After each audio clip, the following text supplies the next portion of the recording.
ব্রাহ্মণবাড়িয়ার আখাউড়া উপজেলায় মোটরসাইকেল ও অটোরিকশার মুখোমুখি সংঘর্ষে শ্রাবণ নামের এক যুবক চিকিৎসাধীন অবস্থায় মারা গেছেন।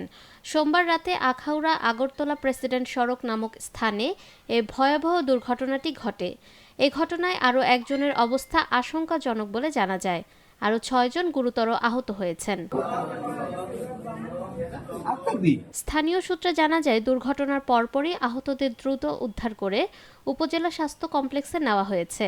সেখানে শ্রাবণের অবস্থার অবনতি হলে তাকে উন্নত চিকিৎসার জন্য ঢাকা মেডিকেলে ও অন্যান্যদের জেলা সদর হাসপাতালে পাঠানো হয়েছে।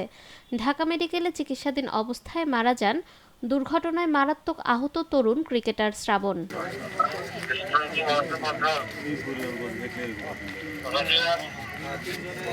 আখাউড়া থানা পুলিশ ঘটনাস্থল পরিদর্শন করে দুর্ঘটনা কবলিত মোটরসাইকেল ও অটোরিকশাটি থানা হেফাজতে নিয়ে যান।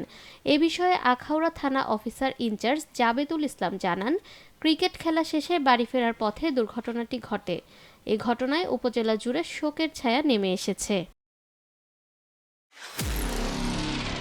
নিরপেক্ষ, সত্য প্রকাশে আপোষহীন।